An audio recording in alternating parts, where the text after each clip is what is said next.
And after the house search, they put me in a transit van surrounded by armed guards. And once we got into the van and the cameras were away, to be fair, the police were pretty not nice to me, but I said to them, I think I've pissed off somebody important. I said that. And the guy driving said, I think so. That was his answer. So I think they kind of knew something wasn't right about all of this garbage. I was taken, I was mugshotted, I was fingerprinted, and then I was thrown in jail. Strip search? No strip search. They just searched me head to toe. They patted me down, etc. They all knew who I was. Everybody knew exactly who I was. So like, what are you doing here? I was like, my friend, I wish I knew what I was doing here. Because I was arrested on the 29th of December. So because of Christmas and in between Christmas and New Year, etc., there was no translators working. So the papers I was giving for my arrest were in Romanian.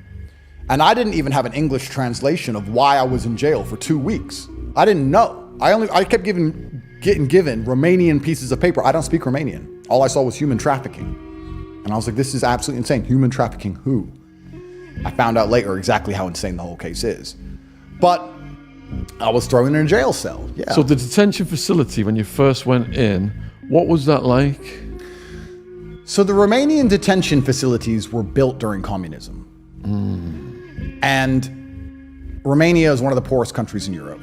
And I don't think any politician could run and win an election based on the fact that he wants to upgrade the prisons, considering that the roads are damaged and the hospitals have problems and the pensions can't be paid. I don't think you're going to win an election based on prison refurbishment. So they have very little interest. The European Union as a whole has come along with standards which they're imploring all European nations to meet. But Romania, I think, and this can be looked up, I think Cheto has fined them. I think they get fined millions and millions of euros a year because they simply can't and don't meet the standards.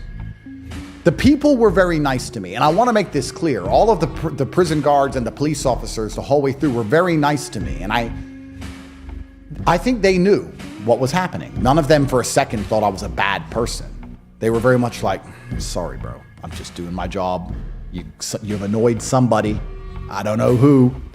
And they were all very nice to me, but when I was put in that prison, it was a unique experience. I would argue that an Eastern European jail has got to be one of the worst in the world, wouldn't you say? Definitely. Did you start out in holding cells before you were housed properly? No, so you get 6 months in this detention center, and at the end of 6 months, if you're still being held, you get moved to the large jail. But the large jail is much better from my understanding, because the large jail, you get to leave your cell and there's like a tailor shop and a gym, and it's more like not community, but you have a exercise yard, and it's more like a traditional jail. These holding cells are exactly that. They are holding rooms. And I was in a room maybe 2 or 3 times larger than this table, perhaps. 24-hour-a-day lockdown. I didn't go anywhere. I wasn't allowed out. There was no gym. There was nothing. I could take 3 steps in either direction for 93 days. And I was stuck in there. The window was about the size of my hand. And there was a tiny TV in the corner, which I understand was a European Union, some regulation they had to fill, but it was in Romanian and I couldn't understand it. And I was stuck in this darkened room for 93 days. On the way to that room, were the other prisoners watching you come in? Everyone started saying Frati Tate, which means brothers Tate brothers. Right. Because they heard that we were there. So it was like, Frati Tate, everyone's talking about it. And the guards are even saying to us, this is crazy. And I looked at the guard and I said, this is bull. I'll be out soon, right? And he kind of looked at me and he went, and I could see in his eyes he knew that I wasn't going to be out anytime soon. And that worried me a little bit. But I thought at first, this can't last long. If I knew I was going to be in there for 93 days, I might have had if I was capable of having a mental breakdown, which I'm not, I would have had one. Luckily, I'm incapable because I don't operate within that realm. I don't believe in things that can take away power from me. I don't have panic attacks. I don't have anxiety. None of those things, they're not inside of my software. But when I first went to jail, I thought I'd only be there for a few days. So I was like, okay, this sucks, but it's only a couple of days. Not going to be long, right? And you're looking for reassurance. I'm asking the guards, I'm asking the other prisoners. I'm like, they picked me up on some garbage. Why am I in here? And then you speak to a prisoner, he's like, I got picked up on garbage. It's like, what did you do? He goes, well, I bought and sold crypto, but they don't understand it. They don't get it. And they thought it was money laundering and they've just thrown me in jail. I was like, well, how long you been here? He goes, 2 years. I was like, okay, that's not good. Then I spoke to another guy, 3 years. This is all pre-trial. 19 months, 16 months. And I was like, has anyone been to court? They're like, oh, no. Trial takes a long time in Romania. It takes 4 or 5 years. They're busy. So I was like, you're all just sitting here? They're like, yeah. So it was over time, it started to seep in. And after my first night in jail, I had to go to a judge the next day to decide whether I'd be released in 24 hours, as I just was recently, or if I'd be held for 30 days. And when I got to court, my lawyer, who I trust absolutely, and I believe is the best lawyer in Romania, my lawyer said, I've seen the file, I've read the file. You're going home. I was like, really? He goes, yes, they are saying that you told your friends how to do TikTok and you stole money from the TikTok accounts and that it's human by coercion. And that's why they've taken all your cars and all your gold, because that's all made from TikTok, and they've stolen everything. But don't worry, we're going to clear this up. You're going home today. And I don't understand Romanian, but my lawyer gave a very impassioned speech to the judge. And I could tell the passion in his voice. And he was 100% confident. And the judge looked very receptive. She looked very receptive. She was like, okay, makes sense. The judge went to deliberate for about an hour. And I was sitting with my lawyer talking about how it's crazy they could even arrest me on something so silly. And we're talking about it. And about half an hour into this conversation, because I'm a professional, I said to my lawyer, but what happens if I do go to jail? And he goes, you won't. I was like, but what happens if I do? He goes, well, if you do, there'll be an appeal process. And after 30 days, you'll go to court again. And for some reason, when he said that, I knew. It's like deja vu. It was in my mind. I could see it. As soon as he said it, I looked at Tristan and I said, we're going to jail. He goes, no, we're not. I said, Tristan, we're going to jail. Judge came back out, sat down, 30 days preventive detention, boom, walks off. Couldn't believe it.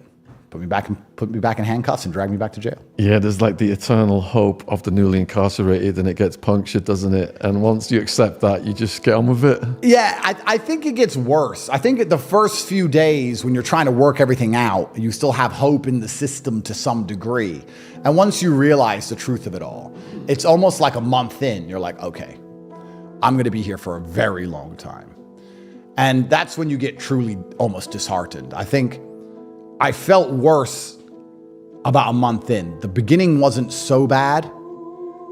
And the end, because of Ramadan, I felt empowered and it wasn't so bad. But in the middle, about a month and a half in, is when it was really bad. And the story of my New Year's Eve is famous because I was arrested on the 29th, and I remember spending New Year's Eve listening to the Lost Ketchup song. There was a tiny little party going on for the guards. One of the guards used to say something to me, which kind of made me feel better. He'd say, how are you? I said, well, I'm still in jail. He goes, brother, one day you'll be free. I've been in jail for 20 years, because he works there. So I was like, maybe. Yeah, maybe it's not all bad. Maybe I'll get out one day and I get to go back on my private jet. Maybe. Turns out I get to come out, but I don't get to go anywhere. But him and the other colleagues were having a little party, and they were listening to the Lost Ketchup song on New Year's Eve. And I remember sitting in that room by myself in the dark.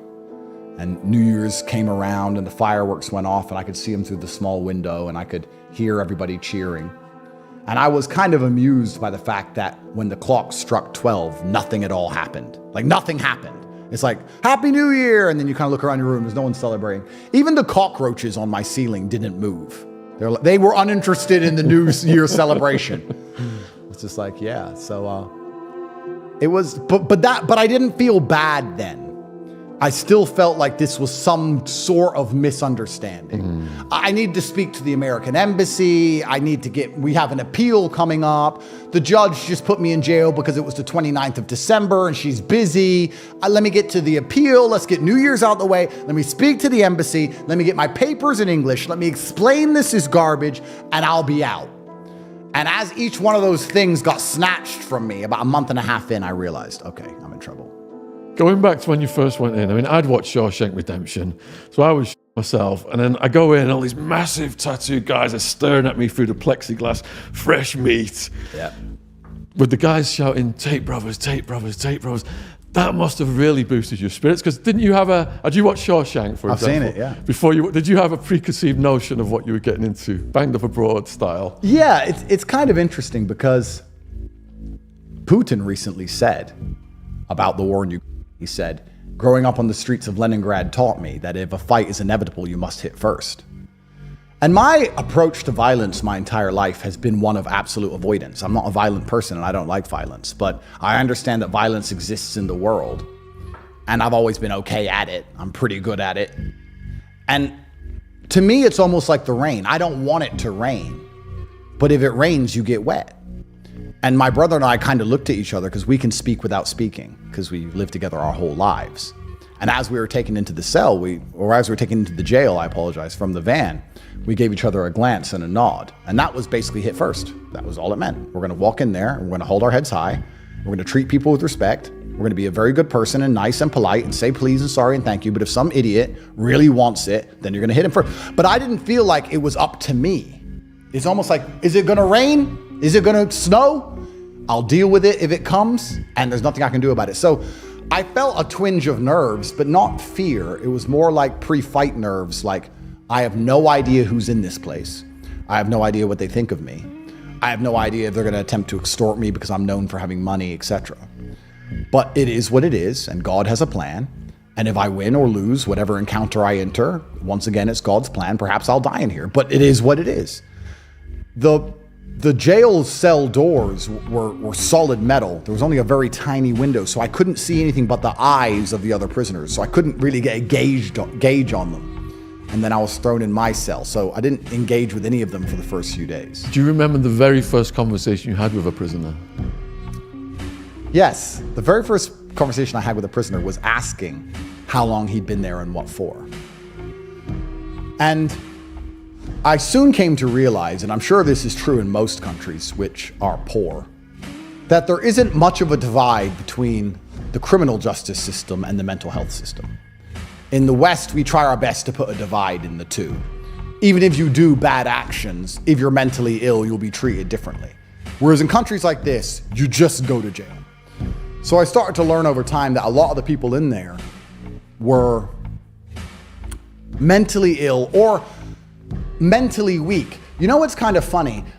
You imagine the prisoners in jail to be these big psychopathic hardened killers, and some of them are. But a lot of the people, even the ones who commit murder, are actually just emotionally weak people who can't control their temper. They will get angry too fast and kill someone. They'll also cry too easy. They'll also be very sad. They'll also mope around. You'll see a killer and you imagine him to walk like a predator. A lot of the killers walked like they were just depressed and sad. And I was like, well, looks like he's having a hard time. Why is he here? Oh, he killed 4 people. I'm like, oh, well, okay. I don't feel sorry for him anymore. But like, it's strange how it's just mentally weak, which ties back into the Matrix, by the way. It ties back into all of the things I teach, because they say I'm dangerous for teaching masculine qualities. But the traditional masculine quality is stoicism, the ability to ignore how you feel and act how you're supposed to act, irregardless of your feelings. Women get mad and scream. Women act like how they feel. A man has to feel a certain way and act differently, or he can't compete in the world. He can't outcompete other men. So the men who can't do that are the ones who end up in jail. So when the feminists in the Matrix are saying men need to act out their feelings and be more sensitive, well, if we act out our feelings, guess what happens? People also get killed because we get mad. So it's not a good thing. So I was actually surprised by the people who I saw who did the most heinous crimes weren't psychopathic and calculated. They seemed more like beaten down by life.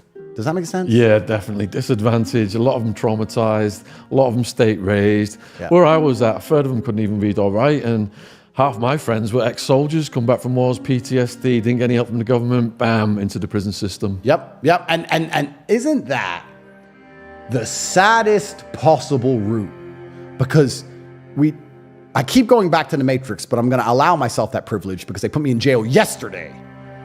These clowns. But they attack masculinity on every level and say every single thing about it is bad until they need you to die in a war or run into a burning building, or they need 33 big guys to bust in my door. Then they need masculinity. So they'll send you off to go die for a war you don't even truly understand. You don't even know why you're there. I'm sure they've told you why you're there, but you don't know why you're actually there.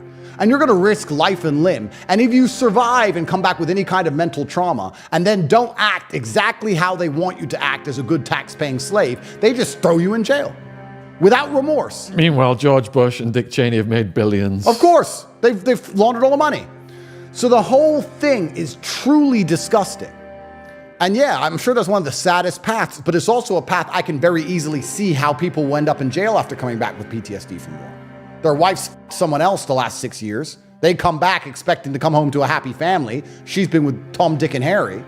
And they have PTSD and they can't pay their bills. Of course they're gonna end up doing something stupid. And they're gonna end up in the prison system. And yeah, they're gonna catch a murder charge or something else. And they're not psychopathic killers, they're sad. The people in jail who actually seem like the most calculated were a lot of the financial criminals. They're sharp, mentally at least. But also in a Romanian jail, and like I said, this is not insult to Romania, I'm sure this is the same in most poorer countries, there was a lot of simply mental health issues. There was a lot of people who were simply mentally ill. And they weren't separated in any way. So you had people who would just bang their head on the door until they'd bleed everywhere, and an ambulance would have to come, and they'd get dragged out the cell unconscious or whatever, patched up, thrown back in. 3 days later, they'd bang their head on the door. So I was living in a mental asylum. Part of the experience was it. There were a lot when I was in there. I can't say exactly how many. But there were times the guards rushed into my room and did a complete sweep for anything that I could kill myself with. I was like, guys, I would never kill myself. Have you not seen my podcast? And they're like, no, Tate, we got to take everything. They took my little bottle of Tabasco because it was made of glass. They took my exercise band. Took my bed sheets, took my shoelaces. And your room just gets stripped of any type of comfort whatsoever. So, yeah, it was interesting. Going back to your cell, how did you use the toilet? Was there a little sink combination toilet in there? How did you shower? Yeah, interesting. So we had a very efficient combination in the corner. We had a little sink, and then we also had a toilet, which was effectively a hole in the ground. There was no toilet of any kind. There was a hole in the ground. And there was a shower above the hole in the ground. And from what I could deduce, all the holes in the ground from all the cells in a row were on the same large sewage pipe. Oh. So there was all these holes in the ground going to the same large sewage pipe. But the real problem was that the shower was above this hole in the ground. So using the toilet was inconvenient. But the biggest problem is that if you went to have a hot shower, and the water was hot, which actually surprised me, we had hot water, it would stink out because it would go down to this sewage pipe and sewage steam would come out and steam out the room. So you couldn't really have a hot shower without suffering 3 hours of sewage smell inside of your cell. So it was a unique experience of knowing there was hot water, but being forced to use the cold to avoid the stench. What was the stench like? Yeah, it was, I only found out once and I decided to have cold showers from then on out. And it was January in Bucharest, so it was minus. It was very cold outside. And I'll be honest, after about 2 weeks, I just thought, I'll just stink. I'll just have one shower every couple of weeks. F*** 'em. If you don't like how I smell, let me go. Because I'm freezing. I'm either freezing to death in my bed, shivering, or my room stinks. So that was the kind of combination in the corner. And then we had bunk beds. The mattresses were piss-stained foam, perhaps an inch, literally so thin. And we had a blanket. And that was the cell. We had a tiny TV in the corner. About this big. Did you have toilet paper rations? Because when we ran out, we had to use the Financial Times. Yeah, they didn't ration our toilet paper. No, I think my brother and I might have been the richest people ever to be in a Romanian jail because you have a commissary limit and you have a commissary spend, and obviously we were maxing out our spend. What was the weekly limit? I think you were allowed €500 a month. But between us both, that's €1,000 a month in our cell by the time we were together. And if you're only buying cheap things, it's quite a lot. I might be wrong. It might be €500 every 2 weeks. So we might have had €2,000 a month. But most people in there were in there with no hope, no money on the commissary, no one sending them money, nothing. They're living on the free jail food and they're begging for cigarettes. Whereas my brother and I had unlimited cigarettes, unlimited toilet paper, unlimited bottles of water, unlimited. We had all these things. The problem was that we could only buy food from this approved list, and this store, whatever store they found, must have literally been the store around the corner because they sold no protein, no meat, nothing of substance. You could just buy Oreos, cookies, toilet paper, water, Coca-Cola, junk. You could only buy junk food, which was quite frustrating because you buy Oreos and then you sit in jail and you think, I'm not going to eat too many Oreos because I don't want to get out of shape in this place. And then you're just staring at the Oreos for 33 whole minutes, which of course is 10 hours in jail. And you end up just eating 4 packs of Oreos a day. So it was annoying me. I couldn't get any real food, and I had to live off the prison system food or eat junk food effectively. So if you had a lot of commissary then, that makes you a target because you've got to break bread to your mates. But if you break too much bread, the moochies are going to be lined up at your cell trying to get everything you've got. Yep. How did you balance that? I really do believe that 99% of people, if you treat them with respect, will give you respect back. I really believe that. Of course, there are the oddballs, and there's some people who are simply broken, and there's some people which are quicker to anger than others. But I feel like if you are pretty respectful to most people, you'll be okay. And I feel like in general, jail is just a condensed version of life for a man. I feel like it's just hyper condensed. If you get angry in traffic, you wouldn't be able to survive jail. You get angry quicker, people get angry quicker, you have to be more polite, you have to be more quiet sometimes, you have to be more prepared for a fight even though you don't want to have one. Everything's just turned up a notch. That's how it is. And I was very giving and nice to people, but I also sometimes simply said no. And I felt like if I explain myself, it's weakness. So for the same reason I don't like to explain myself in my everyday life. And I'll segue and say this. A lot of people think I'm some rich kid. I think a lot of the people even in the jail thought I was some rich kid. Like, the Tate brothers, they're rich guys. They didn't realize that my brother and I are the opposite of rich kids. We're poor people with a lot of money. We're from the streets. We're from the absolute bottom. We grew up around the knife crime and the robberies, and we've been arrested and all this garbage before. So if they expected us to be pushovers or weaklings, they learned very quickly that's not the case. And if somebody said, can I have cigarettes? Sometimes I would say, sure. Can I have cigarettes? No, sorry. I'm not going to say no because I'm running out and I need to do more, because that's weakness. For the same reason in my relationship, I don't like explaining myself to my girlfriend. Don't do that. Why? Because I said no. I'm not going to sit here and talk to why, because I said no. That's the answer, no. I won't explain myself to my children. I won't explain myself to my staff. Do this. Okay. I don't want to sit there and give reasons for shit. That's a habit I learned from my dad. It offends me. I don't have to give my reasons. So if a guy came up and said, oh, can I have this? No, sorry. And then I just stand there and say, you going to do something about it? I'm standing right here. And what can he say? If I give him a bunch of excuses, then he could say, oh, brother, please. If I just say no, sorry, then it's either a fight or it's not. And it looks like they didn't want to fight. So were you ever tempted to hustle with your commissary, do double bubble, that kind of thing? I was trying to get gym time. The first week, I couldn't go to the gym. So I was like, who do I need to give cigarettes to go to the gym? And it took me a full week to realize there is no gym. There is nowhere to go. I'm not leaving this room, which kind of upset me because I bought extra cigarettes. You know, you're like, okay, cigarettes are the currency. So let me buy as many cigarettes as possible and see if I can get like gym time or something. But no, there was nowhere to go. There was nothing to do. There was not much I could do with it besides just be generous. And I was being as generous as I could because that's who I am as a person anyway.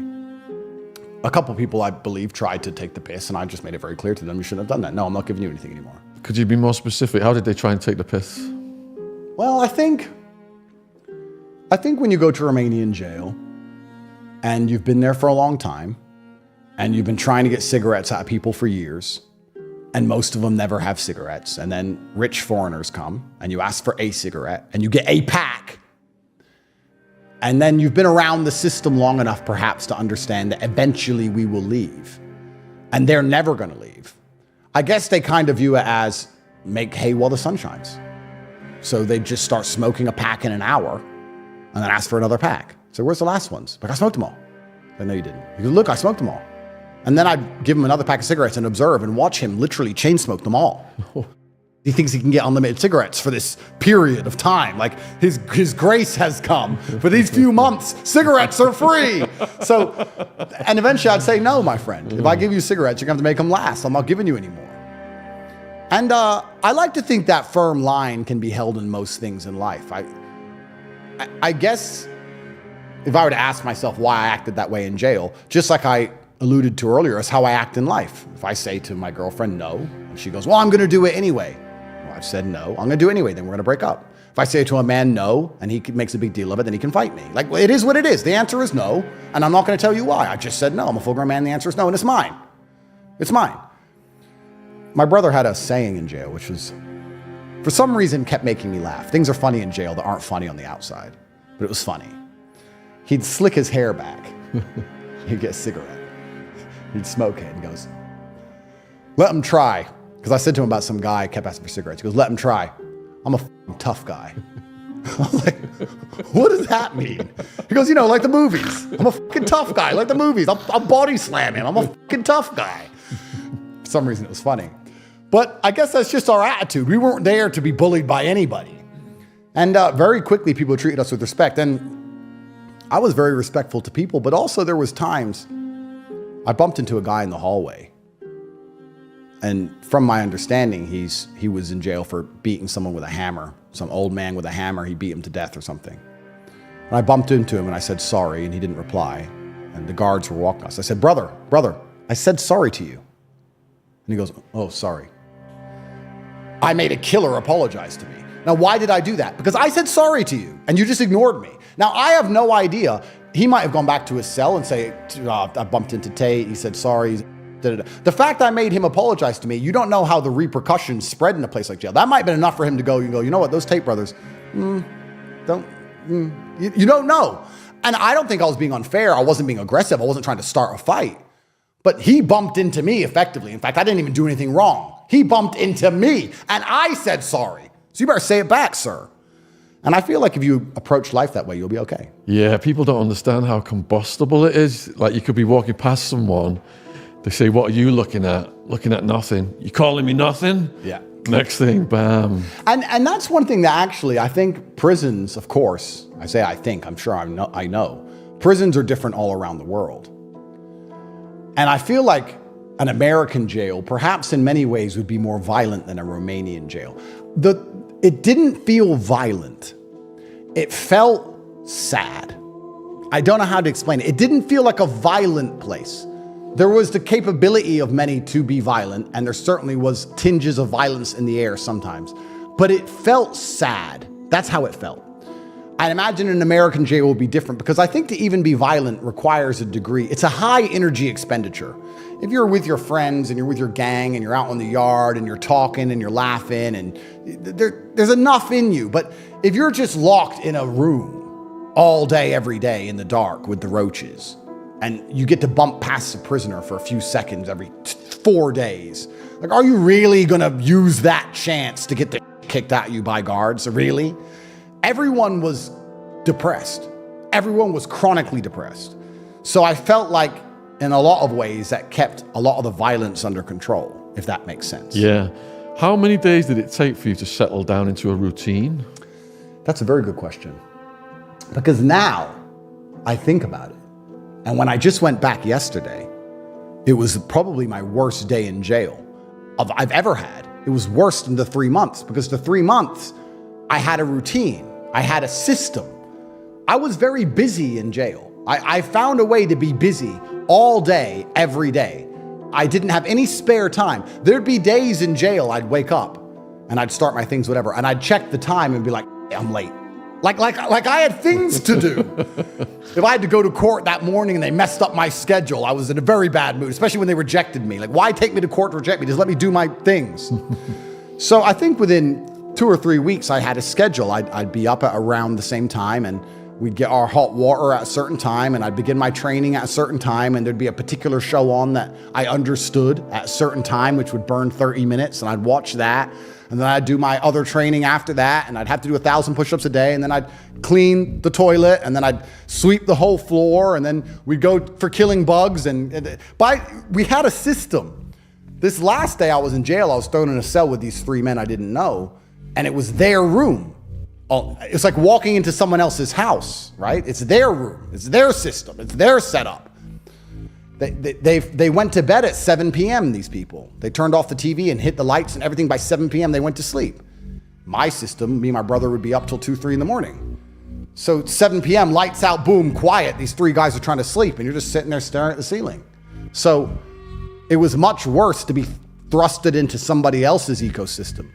But when I was in jail for the 3 months, after about a month, my brother and I had a pretty firm system set out. And hot water would come at a certain time, and I'd get it on Mondays and he'd get it on Tuesdays because it was 6 a.m. and we'd sleep past that. So who'd have to get up to get the water, and who made the coffee, and the room was immaculate, and how the cigarettes were stacked, and how certain things went in certain places, and who did the washing up. Within a month, we had a very system. I didn't have any spare time in jail. I was very busy, if that makes sense. Did you have just enough floor space to do push-ups on? Literally. I could literally do push-ups and maybe stick my arm out, but then I'd touch the wall. That was it. And I'd do 1,000 push-ups a day. 1,000. What other exercises did you do? In sets of 50. I'd do 300. I started with 400, but I ended up, I admit, going down to 300 squats every single day. And then, if there was a good TV show on, I would sit with 6 2-liter bottles of water, which is 12 kilos, around 28 pounds or something. And I'd sit and lift it over my head, back, forth, while watching TV on a little plastic chair. And then about a month and a half in, the leg to my plastic chair broke. Oh. And then, which was very upsetting, and there was no other chairs in the jail. So I got a bed sheet, and I made the sheet into kind of like a rope and put it around all 4 legs to keep it together and fix this chair. And that held out for about 4 days. And then someone killed themselves. So they bust into my cell and found the sheet and said, you're going to hang yourself. I said, no, I'm fixing my chair. So they took the sheet and left me with a 3-legged chair. So that kind of destroyed that. So from then on out, I had to do that exact exercise, but standing up. And I would just basically train all day. I would train all day and clean all day. And, I guess you become pedantic about certain things because you have time. So, I'd pour coffee in a certain way, and I'd wait a few minutes, and I'd look at the cup and wait for it to cool down, and then I'd consciously enjoy the coffee as opposed to just vamoose it like you normally do, and consciously have a cigarette. You become more conscious. In the outside world, you have a cigarette while you're doing everything else, but in jail, you have a cigarette, you're having a cigarette. That's what you're doing. That's it. So would you say then the things that you took for granted before that arrest, you started to develop a whole new appreciation of them because, like sleep, food, quality, these things, you lose them and you realize how good you had it? Yes, but it's also amazing how ungrateful the human mind is. Because you soon slip back into not respecting it anymore. True or false? Absolutely. Yeah, the day I got out, I walked down with this high street eating a banana like I was high on it. Yeah. Thinking I'm a free man, I can just eat a banana. Yeah. It didn't lasted a few months, but and then it goes. Yeah. It's like you get out of jail and you're like, I can do anything. And then a few months in, you're like, man. And it's amazing how ungrateful you are as a person, like inside of us, because hedonistic adaptation's a thing. And there were promises I made to myself in jail about phone usage and, certain things that you soon slip back into your normal habits of just being on your phone all the time and working all the time, etc.